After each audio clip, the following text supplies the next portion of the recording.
Hello student of class first. देखिए आज हम पढ़ने वाले हैं अपना सेकेंड चैप्टर, जिसमें दिया गया ताकतवर कौन। इस पाठ की सहायता से हमें सिखाने की कोशिश की जा रही है कि आखिर ताकतवर कौन होता है। तो अभी तो ये हमारे लिए एक सवाल है कि ताकतवर होता कौन है, लेकिन आई होप कि जब हम इस पूरे चैप्टर को पढ़ लेंगे तो हमें हमारा जवाब मिल जाएगा कि ताकतवर कौन। ठीक है, दिया है सभी के कार्य अलग अलग होते हैं।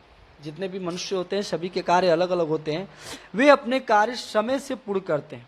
वे अपने कार्य समय से पूर्ण करते हैं। सूर्य और हवा के भी कार्य अलग अलग थे। ठीक है ना, कह रहा है कि सूर्य और हवा के भी कार्य अलग अलग थे। सूर्य की काम है रोशनी देना और हवा का काम है क्या, ठंडक देना। के भी कार्य अलग अलग थे, किंतु व्यर्थ की बहस छिड़ गई, फिर भी वही हुआ जो होना था। तो इस पाठ में ये संदर्भ दिया गया है कि हवा और हवा और सूर्य, सूर्य और हवा में इस बात की बहस छिड़ गई कि हम ताकतवर की तुम ताकतवर, लेकिन होना क्या था, हुआ वही जो होना था। तो देखते हैं क्या होना था। कह रहा है एक दिन सूरज और हवा में बहस हो गई। हवा कहती थी मैं ताकतवर हूं, सूरज कहता था मैं ताकतवर। देखिए कहानी में स्पष्ट किया गया है कि जो हवा थी वो कहती थी सूरज से कि भाई मैं ताकतवर हूं, और सूरज हवा से कहती थी, सूरज मतलब वो जो सूरज होते हैं ना जिससे हमको रोशनी मिलती है सुबह दिन में, और हवा कौन, जो बहती है, ठीक है ना, हवा देती है।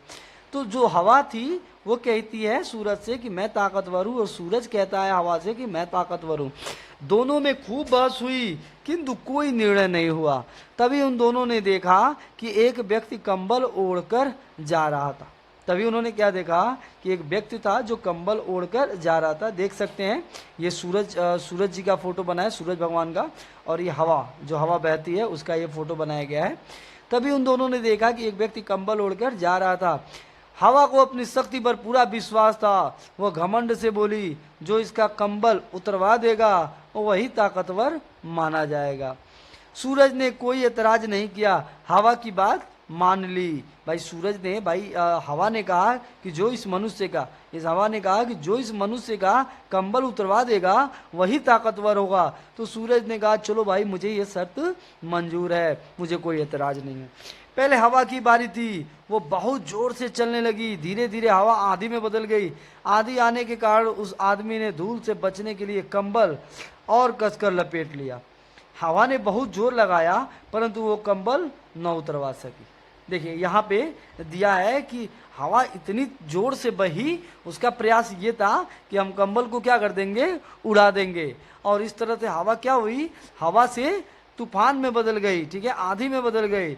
और मनुष्य क्या किया, मनुष्य को ये लगा कि भाई हमें धूल टक्कर से बचने के लिए हमें कंबल ओढ़ लेना चाहिए। तो उसने और ताकत लगा के अपने कंबल को क्या कर लिया, कसकर ओढ़ लिया। जिस तरह से हवा ने बहुत जोर लगाया परंतु वो कंबल नहीं उतरवा सकी। हवा ने बहुत जोर लगाया लेकिन वो कंबल नहीं उतरवा सकी। अब सूरज की बारी थी, उसने अपना कमाल दिखाया। वो बहुत तेजी से चमकने लगा। देखते देखते मौसम बहुत गर्म हो गया। उस आदमी को बहुत गर्मी लगने लगी। अब उस आदमी ने झटपट अपना कंबल उतार कर रख दिया और पेड़ की छाया में बैठ गया। यह देखकर हवा का घमंड टूट गया।